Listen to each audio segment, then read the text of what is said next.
मोदी जी कभी भी मुस्लिम हिंदू मुस्लिम की बात नहीं करते।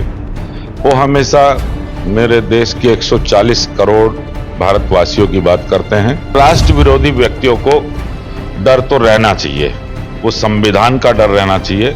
हमारा देश संविधान से चलने वाला देश है, संविधान से चलता है। राम राज्य आ रहा है, इसलिए जो लोग कभी राम के होने पर भी सवाल खड़े करते थे, आज वो राम भजन गाते हुए, रामचरितमानस गाते हुए घूम रहे हैं। एग्जिट पोल जो 400 तक की बात कर रहा है और भारतीय जनता पार्टी कह रही है 400 पार जा रहे हैं। इसी तरह सहारनपुर में जो सहारनपुर के सीट को एग्जिट पोल दिखा रहा है, भारतीय जनता पार्टी कह रही है कि हम सहारनपुर की सीट को जीतने जा रहे हैं। 18 लोकसभा का चुनाव संपन्न हो गया है, लेकिन जिस तरह से मीडिया का एग्जिट पोल सामने आया है, उससे बीजेपी लॉबी या यूँ कहा जाए कि बीजेपी पार्टी का हर एक कार्यकर्ता का मन प्रफुल्लित है। इसकी वजह यह भी है कि जो मोदी जी ने 400 पार का नारा दिया था, वो कहने की पूरा होता नजर आ रहा है एग्जिट पोल की वजह से। और इसकी यथार्थता क्या है और बीजेपी इसको कैसे ले रही है, बातचीत करेंगे, चर्चा करेंगे। हमारे साथ मुझे जिला अध्यक्ष सहारनपुर महेंद्र सैनी जी बीजेपी से हैं, बिलोंग करते हैं। आपका जो जेडी न्यूज में स्वागत है।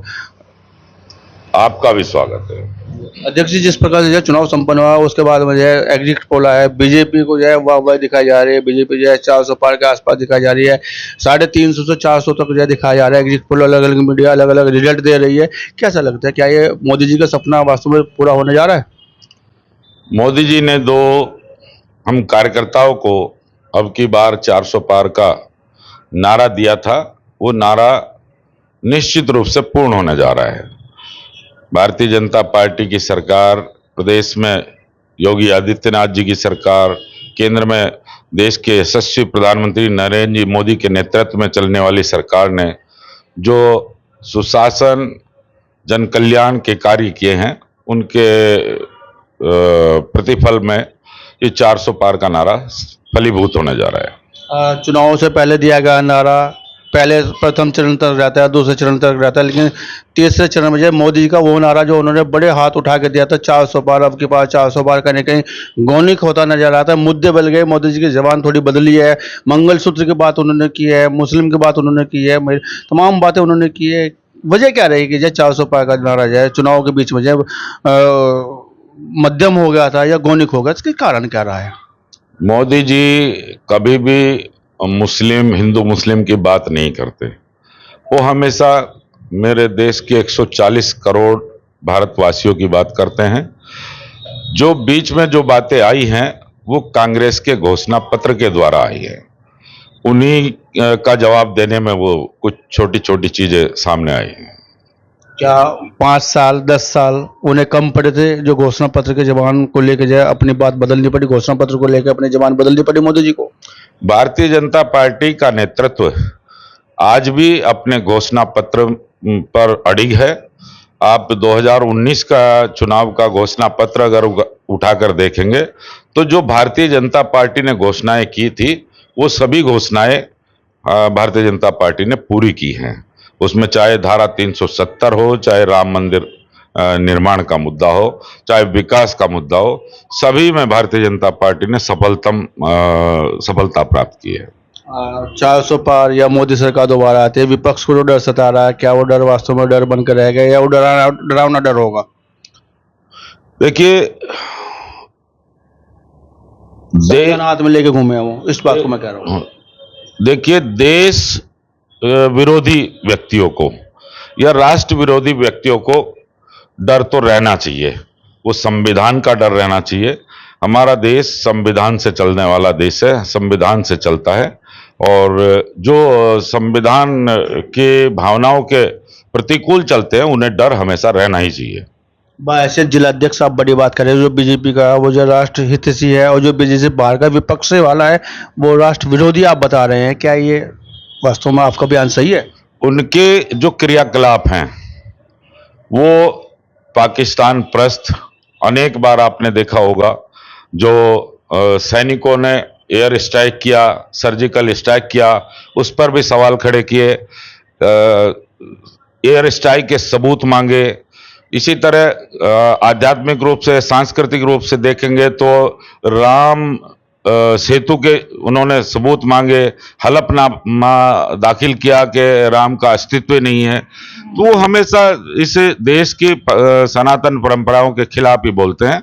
और आपने देखा होगा कि उनके नेताओं के बयान ऐसा लगता है जैसे कोई पाकिस्तान में रहने वाला व्यक्ति बोलता हो। विपक्ष के लोग तो जो है भजन थोड़े ना गाएंगे सत्ता पक्ष वालों के। ये राम राज्य का संकेत है, राम राज्य आ रहा है, इसलिए जो लोग कभी राम के होने पर भी सवाल खड़े करते थे, आज वो राम भजन गाते हुए, रामचरितमानस गाते हुए घूम रहे हैं। रामचरितमानस की आप बात कर रहे हैं, सहारनपुर लोकसभा की अगर बात की जाए, गठबंधन प्रत्याशी ने रामचरितमानस की बड़ी चौपाइयां गाई है, तिलक भी लगवाया, कलावा बांधा है। क्या आपको लगता है हिंदू वोटों पर इनका प्रभाव पड़ा है? हालांकि एग्जिट पोल आ गया है और वो तो बता रहे हैं कि एग्जिट पोल वाले यहाँ गठबंधन प्रत्याशी यहाँ पे भारी आपसे बाकी बाईस जिला अध्यक्ष सहारनपुर है आप, तो क्या आपको भी लगता है गठबंधन का काम आएंगे राम?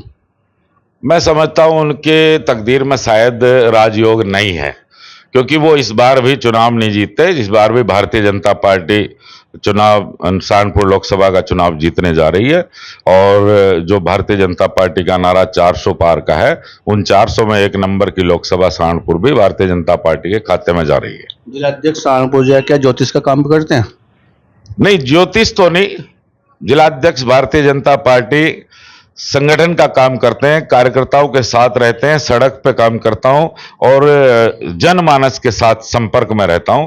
इसलिए ये जो जनता की आवाज है, जनता ने जो वोट दिया है, उस वोट के आधार पर मैं कह रहा हूं कि लोकसभा चुनाव सहारनपुर लोकसभा सीट भारतीय जनता पार्टी के खाते में जा रही है। एग्जिट पोल तो आपके विरोध में बता रहे हैं। एग्जिट पोल से भी कभी कभी गलतियां होती है। केंद्र में नहीं हो रही है, सहारनपुर में हो रही है। नहीं, कभी कभी 400 पार बता रहे तो सही है, सहारनपुर में बता रहे हैं कि गठबंधन मजबूत, तो यहाँ गलती हो रही है। एग्जिट आप अपने बात में खुद फंसते नजर आ रहे हो। एग्जिट पोल जो 400 तक की बात कर रहा है और भारतीय जनता पार्टी कह रही है 400 पार जा रहे हैं। इसी तरह सहारनपुर में जो सहारनपुर के सीट को एग्जिट पोल दिखा रहा है, भारतीय जनता पार्टी कह रही है कि हम सहारनपुर की सीट को जीतने जा रहे हैं। लाजमी जीतना सहारनपुर? हाँ, 400 पार तो तभी होंगे जब 1 नंबर सीट सहारनपुर सीट भी हमारे खाते में होगी, तभी। तो लाजमी जीतना है, हर हालत में जीतना है, कोई भी हालत हो चाहे? नहीं, ऐसा कुछ नहीं। भारतीय जनता पार्टी के प्रत्याशी को इस सहारनपुर लोकसभा के मतदाताओं ने भारतीय जनता पार्टी के कार्यों को, सेवा, सुशासन और जन कल्याण के कार्यों को देखते हुए भारतीय जनता पार्टी को भारी बहुमत के साथ जिताने का प्रयास किया है। उन्होंने वोट दिया है, उन वोट के आधार पर ही हम जीतने की बात। गठबंधन प्रत्याशी की अगर बात की जाए, हिंदू बाहुल्य या ये कहा जाए कि बड़ी बड़ी बिरादरों, बड़े बड़े मंचों पर उनका कार्यक्रम हुआ, क्या इसका कोई फर्क नहीं पड़ेगा इस चुनाव में? ये टारगेटेड सीट मानी जाती है बीजेपी की। जाए अश्विनी वैष्णव जी पूरा 3 साल तक का समय दिया और यहाँ पे बहुत सारी जन कल्याणकारी योजना है, या कहा जाए कि रेलवे को लेकर उन्होंने बहुत सारे अच्छे काम किए।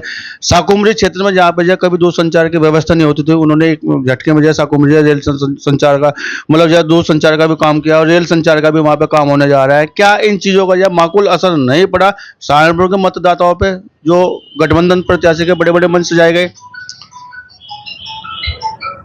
4 जून को जब मतगणना होगी, ये असर तो उस दिन दिखाई देगा। भारतीय जनता पार्टी का जनपद सहारनपुर में 2019 से 2024 के मध्य सांसद न होते हुए भी जितने विकास के कार्य भारतीय जनता पार्टी नेतृत्व ने कराए हैं, वो एक नई मिसाल है। आज तक जो लोग सांसद रहे, विपक्षी दलों के सांसद रहे, वो कभी इतना काम नहीं करा पाए जो यहाँ सांसद ना रहते हुए भी भारतीय जनता पार्टी के नेतृत्व ने यहाँ काम कराए हैं। उसी के आधार पर मैं कह रहा हूं कि सहारनपुर की सीट भारतीय जनता पार्टी के खाते में जा रही है। किस्मत में नहीं था महेंद्र सैनी के। ये तो भाग्यम फलति सर्वत्रम विद्यान च पौरुषम। जब उस ईश्वर को मंजूर होगा, जब भाग्य में लिखा होगा, जो भाग्य में लिखा होगा वो हो जाएगा। मलाल है कुछ? नहीं, कोई मलाल नहीं है। भारतीय जनता पार्टी का सिपाही हूं। भारतीय जनता पार्टी मेरी मां है। मां की सेवा करना मेरा कर्तव्य है। वो मैं अंतिम सांस तक अपने जीवन के हर पल मैं भारतीय जनता पार्टी की सेवा करता रहूंगा। स्वागत कैसे करेंगे तीसरी बार? तीसरी बार स्वागत इस देश की जनता करेगी। जब देश में कुछ बहुत बड़े निर्णय लिए जाने हैं, उन निर्णय से देश की जनता भारतीय जनता पार्टी का तीसरी बार स्वागत करेगी। चाहे 370 रही हो, राम मंदिर रहा हो या 3 तलाक रहा हो, अगली बार जब सरकार आते है विस्फोट कौन सा होने जा रहा है बड़ा? अगर विस्फोट की बात करें, महेंद्र सैनी जिला अध्यक्ष, क्या इस बारे में कुछ बता सकते हैं? देखिए, ये तो वैसे तो ये राष्ट्रीय नेतृत्व की बात है। ये बड़े निर्णय लेना, वो निर्णय कौन कौन से होंगे, ये राष्ट्रीय नेतृत्व की बात है। मगर सबसे पहला कदम 2047 तक भारत को विश्व गुरु बनाने की ओर कदम उठेंगे। राष्ट्र का विकास इतनी तेज गति के साथ हो कि जो अपने आप को विकसित राष्ट्र कहते हैं, वो सब भारत के पीछे चलें। उस स्थिति में भारत को लेकर आने के लिए प्रयास होंगे। तो ये थे हमारे साथ में जय महेंद्र सैनी जी। नंबर 1 सीट से जय जीत का विजय रथ जय दिल्ली को दौड़ेगा, तब जाकर जय 400 पार का नारा पूरा होगा, ऐसा इनका कहना है।